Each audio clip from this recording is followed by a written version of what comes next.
chante comme des oiseaux. Où sont mes amis? Ils sont ici. Ils sont ici. Ils sont ici.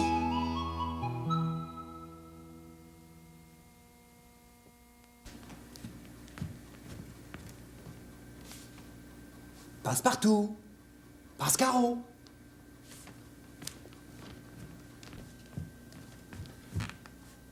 Passe-partout. Passe-carreau.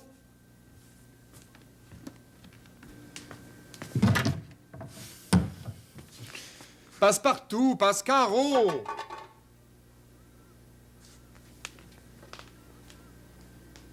Passe-carreau, passe-partout. Oh! Sortez de votre cachette, bon! Qu'est-ce que je pourrais bien faire pour qu'elles sortent de leur cachette? J'ai une idée.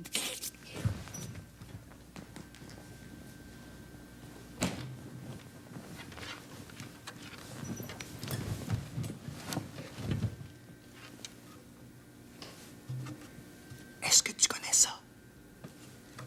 C'est un tam-tam. Tam-tam. Tam-tam. C'est un Indien qui l'a fait, ce tam-tam-là. Il a fait un rond avec un morceau de bois, et puis dessus, il a tendu un morceau de cuir. Le cuir, c'est une peau d'animal qui n'a plus de poils. Et puis en dessous, il a serré les cordes pour que la peau soit bien tendue. Alors, quand je frappe dessus, écoute. Ça résonne. Les deux filles sont tellement curieuses que si je joue du tam-tam, elles vont sortir de leur cachette pour venir voir ce que c'est. Comme ça, je vais les attraper. Reviens, passe-carreau. Reviens, passe-partout. Reviens, passe-carreau. Reviens, passe-partout. Reviens, passe-carreau. Reviens, passe-partout. Reviens, passe-carreau. Reviens, passe-partout. Reviens. Ah, tu m'as fait peur. As-tu compris mon message? Quel message? Ben oui, je t'ai envoyé un message avec le tam-tam, comme les Indiens le faisaient. Ah oui, c'est vrai! Il y a très longtemps, là, quand les Indiens voulaient parler à d'autres Indiens qui habitaient loin de chez eux, là, ils jouaient du tam-tam, puis le son du tam-tam, c'était comme des mots. Nous aussi, on utilise des sons pour s'envoyer des messages. Ah oui, drrring, drrring. Ça veut dire que quelqu'un veut te parler au téléphone. Pout, pout, pout, pout. Ça veut dire regarde avant de traverser la rue. Ça veut dire arrêtez, arrêtez. Hein? Ça, qu'est-ce que ça veut dire? Ça veut dire que je m'étais cachée dans le bas d'une armoire, puis quand j'ai voulu sortir, il y a un sac de farine qui m'est tombé sur la tête. Ça t'apprendra de te cacher dans une armoire, espèce de petite souris blanche.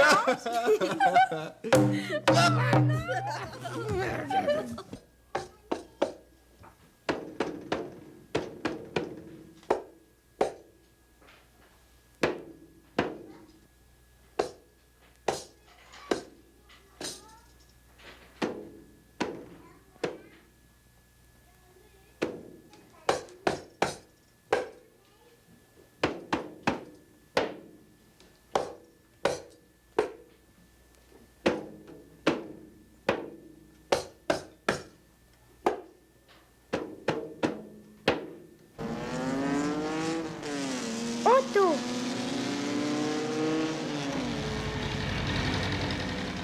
Camion.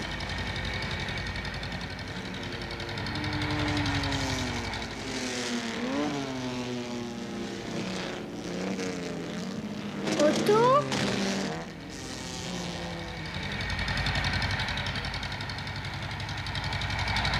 Camion.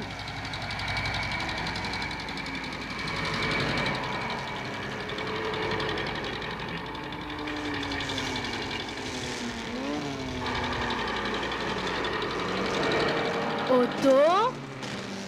Camion.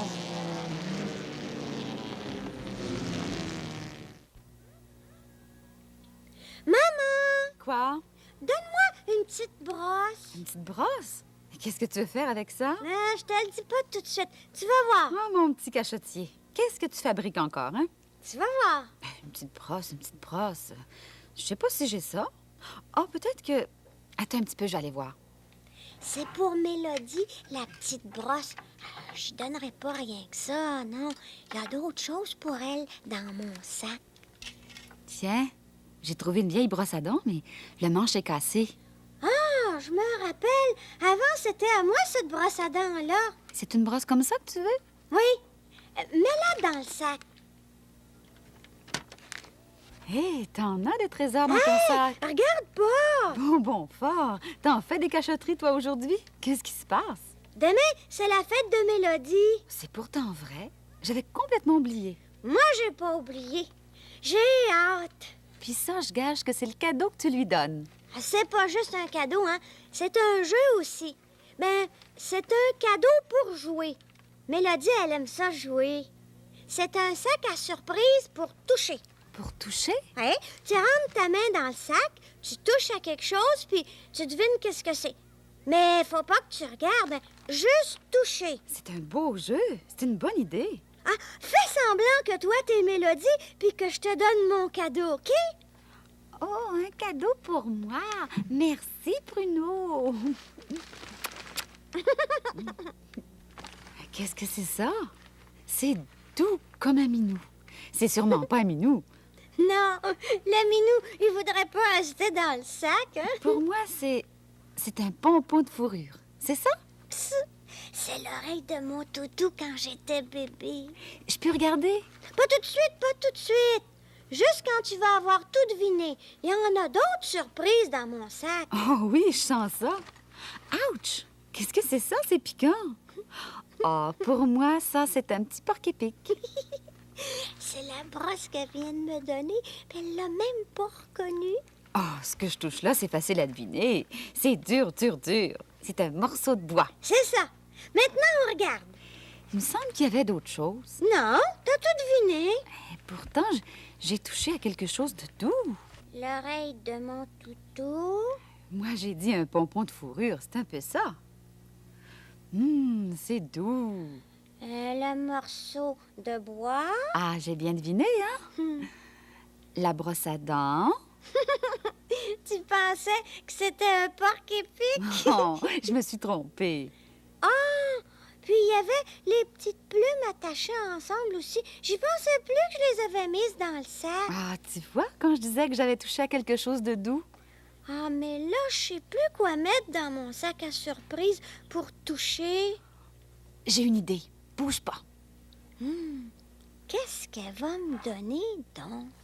Ferme tes yeux. C'est à ton tour de deviner. Tiens, touche à ça. Hé! C'est rude! Mais c'est comme du papier, mais... Mais... Hmm, Hé, tu triches, mon coquin. T'ouvres les yeux. mais je ne sais pas qu'est-ce que c'est. C'est du papier sablé. Tu sais, quand on sable le bois pour le rendre doux, doux, doux. Ah, mais lui, le papier, il est pas doux, hein? Il est rude. Mais mets-le dans le sac. Il est un peu grand. Attends, je vais aller chercher les ciseaux, puis on va découper un petit carré pour mettre dans le sac. Maman, elle va l'aimer, hein, mon cadeau, Mélodie? Je pense que oui. Puis elle va être surprise. J'ai hâte qu'on soit demain. Moi puis ma sœur, on va aller chez Mélodie. Elle nous a invités pour sa fête. On va manger du gâteau. Puis Cannelle puis moi, on va y apporter des beaux cadeaux à Mélodie. Demain, ça va être une belle journée.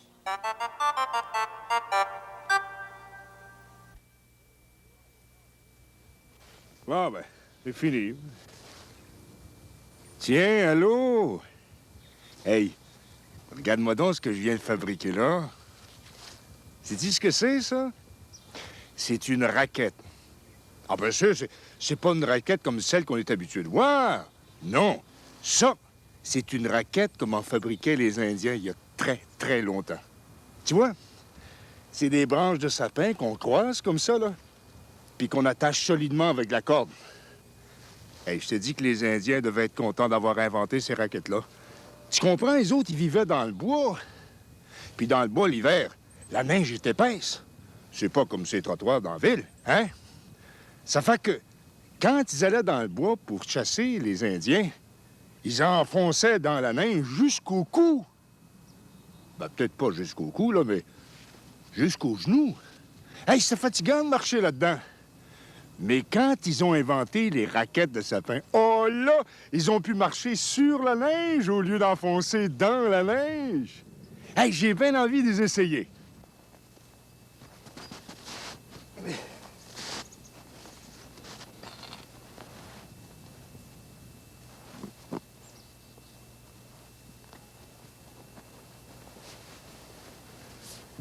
Bon, ben regarde-moi bien, j'y vais.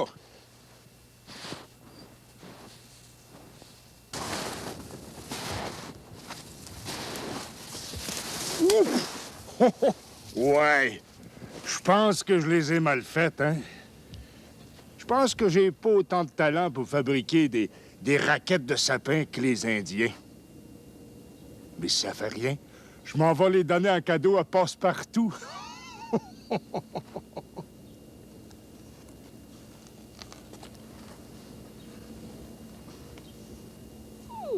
Puis moi, je pense que je vais les donner en cadeau à grand-mère. Ça va être un bon tour. Je pense que je vais me brosser les cheveux.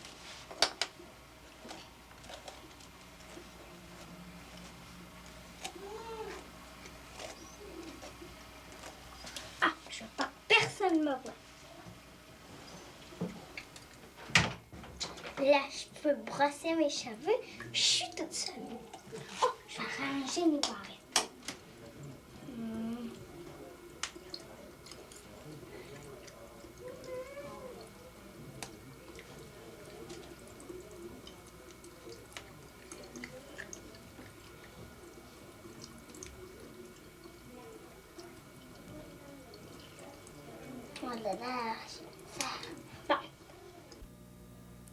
Je vais te raconter une légende que m'a apprise mon vieil ami indien, Awashish, comme il l'a raconté aux petits Indiens de sa tribu.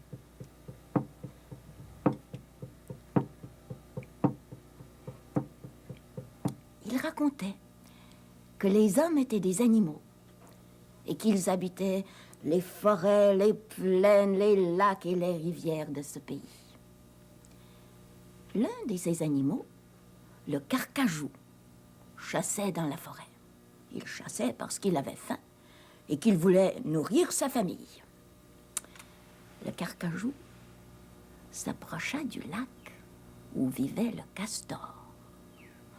Tout à coup, il aperçut une grosse moufette.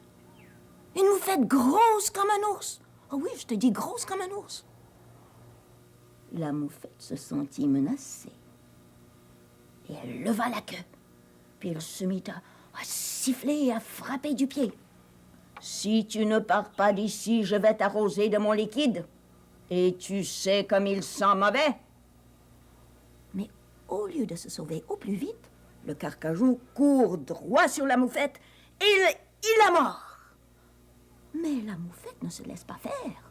Elle lui lance son liquide dans les yeux. Oui, dans les yeux. Oh, à l'aide! Crie le carcajou. J'ai attrapé une grosse moufette. Elle m'a arrosé. Je ne vois plus rien. Tout de suite, les animaux accourent pour défendre le carcajou. Le loup arrive, le lynx, la belette, le renard, même le lièvre. Ils se jettent tous sur la grosse moufette et la lancent en l'air. Et en retombant, elle se transforme en plusieurs petites moufettes qui courent aussitôt se cacher dans les buissons. Mais le pauvre carcajou, lui, il ne voyait plus rien et il sentait terriblement mauvais. « Oh, tu sens mauvais, carcajou !» dirent les animaux. Oh, « Tu ne peux pas rester comme ça. Va vite te laver à la mer. » Alors le carcajou part en courant dans la forêt. Mais il ne voyait plus rien, à cause du liquide de la moufette dans les yeux. Et vlan! Il se frappa un grand arbre devant lui. Et Carcajou demande, « Qui es-tu, arbre, mon petit-fils? » « Je suis l'arbre qui se tient debout au milieu de la forêt. » Alors le Carcajou reprend sa course, parce qu'il est encore loin de la mer. Et vlan! Il se frappa un autre grand arbre devant lui. Et le Carcajou demande, « Qui es-tu, arbre, mon petit-fils? » « Je suis l'arbre qui se tient debout dans la plaine. » Alors le Carcajou repart, car il n'est pas encore arrivé à la mer. Et vlan! Il se frappa un autre grand arbre devant lui. Et Carcajou demande, « Qui es-tu, arbre, mon petit-fils? » « Je suis l'arbre qui se tient debout près de la mer. »« Enfin, je suis arrivé !»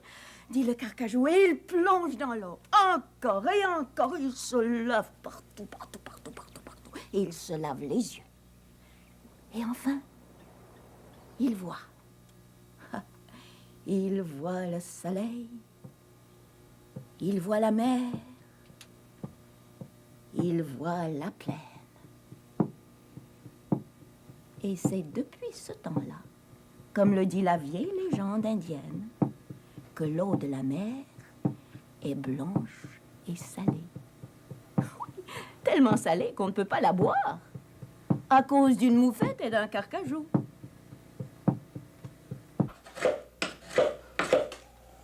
Monsieur Sioui, c'est un Indien. Il fabrique des raquettes. Elle est vide, sa raquette. Oui, mais ce que tu vois là, c'est la forme de la raquette. Il a pris un morceau de bois pour la faire. Oui, il a pris un morceau de bois solide, du frêne. Il l'a plié pour que ça devienne une raquette. Tiens, là, il prépare la babiche. Qu'est-ce que c'est, la babiche? Tiens, regarde. C'est une peau d'animal que Monsieur Sioui coupe pour faire une longue, longue lanière de cuir.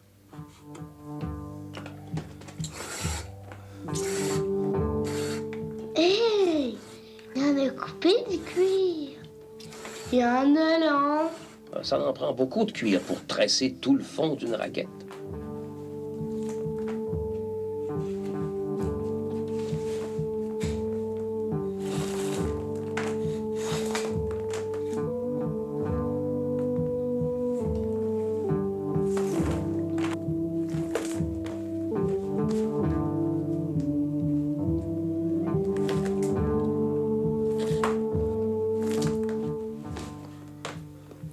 Regarde, il y a un trou. Le grand trou, c'est l'espace pour mettre le bout du pied.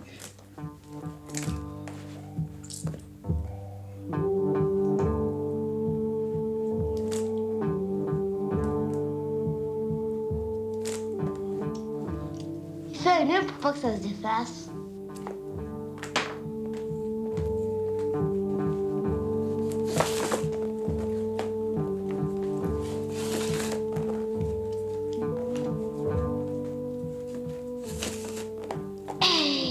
Il va vite.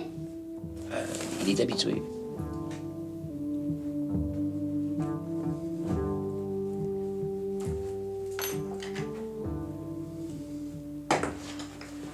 C'est comme ça qu'on fait une raquette. Eh oui.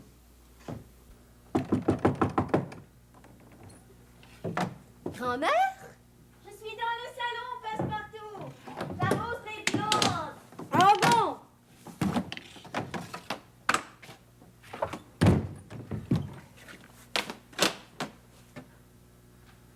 Ben voyons. Me v'là rendue distraite comme passe-montagne.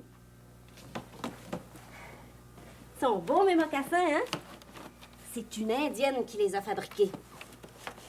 Savais-tu ça, toi, que ce sont les Indiens qui ont inventé les raquettes? Ben, les Indiens, ils ont aussi inventé les mocassins. C'est des bottes spéciales pour faire de la raquette. Bonjour, Passepartout. Bonjour! Oh! Qu'est-ce que c'était, ce bruit? Ah, sais-tu où je t'emmène? Non? Je t'emmène faire de la raquette. Quelle bonne idée! Oh, mais j'y pense, je ne peux pas y aller aujourd'hui. Oh non!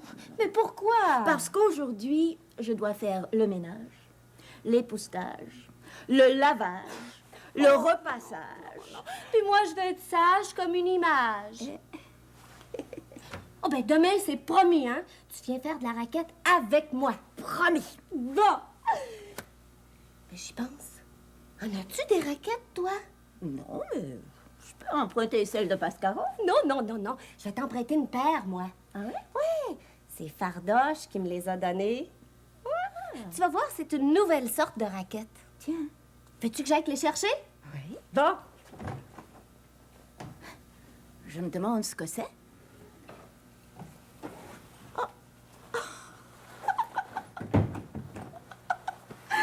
Tiens, grand-mère!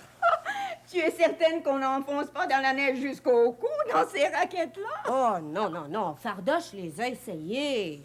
Tu vas voir, ça marche très, très bien dans la neige. Ah bon?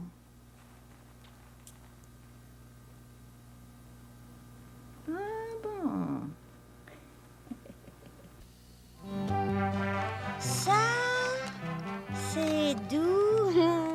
C'est le pompon de fourrure. Ça, c'est rude. C'est le petit carré de papier sablé. Ça, c'est... Ah! C'est la brosse à dents. Oh, Mélodie, elle va pas l'aimer, mon cadeau. Il est pas beau. Montre donc. Tiens. Eh, belle ta chenille. À moi, si c'était ma fête, là, comme Mélodie, j'aimerais ça que tu me donnes une chenille comme ça pour mon cadeau. Mais toi, ton cadeau, il est plus beau. À moi, c'est pas pareil. C'est un sac à surprise pour toucher. Mais elle va être contente, Mélodie. Ça, c'est un cadeau pour jouer. Mais elle va jouer avec la chenille aussi. Elle va la promener partout dans sa maison, là. Puis, des fois, elle va jouer des tours à sa mère avec.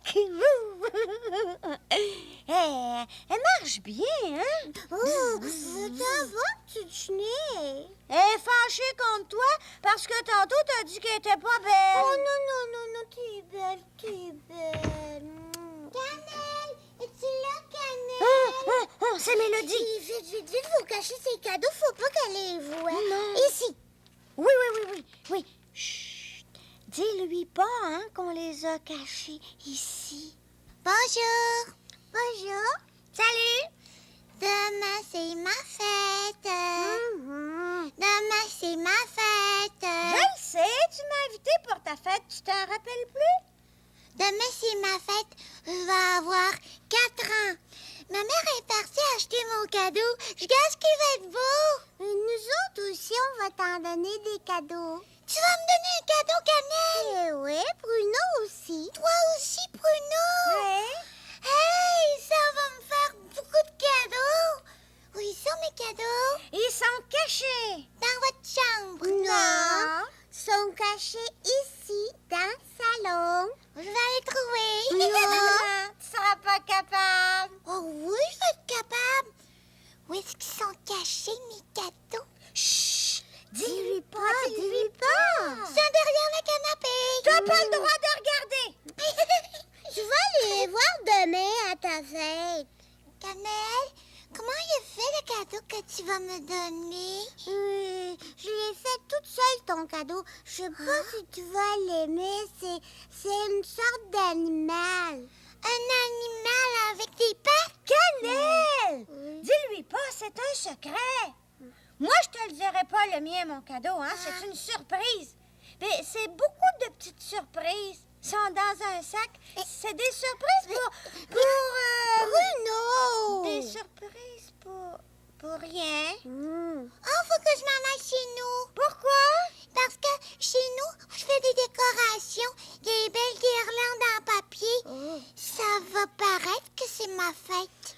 Oh, et chanceuse, la Mélodie, demain, c'est sa fête. Ça va être ma fête. Fête. Demain. Ça fait 4-5 000 fois que tu le dis. Il va y avoir des sandwichs, des cornichons Mom, nom, mom, mom, nom. Je vais vous en donner. Elle est partie. Oui. On peut sortir ses cadeaux. Oui. Vous allez apporter mes cadeaux, hein, demain?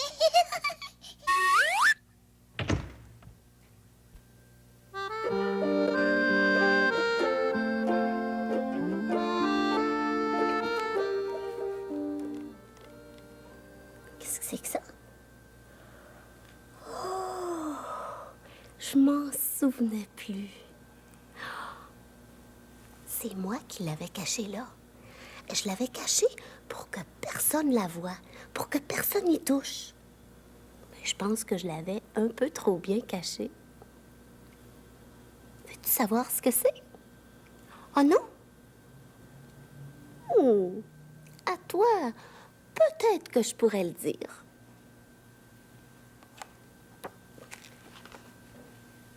C'est une fleur. Une fleur que mon ami m'avait donnée l'autre été pour que je pense à lui.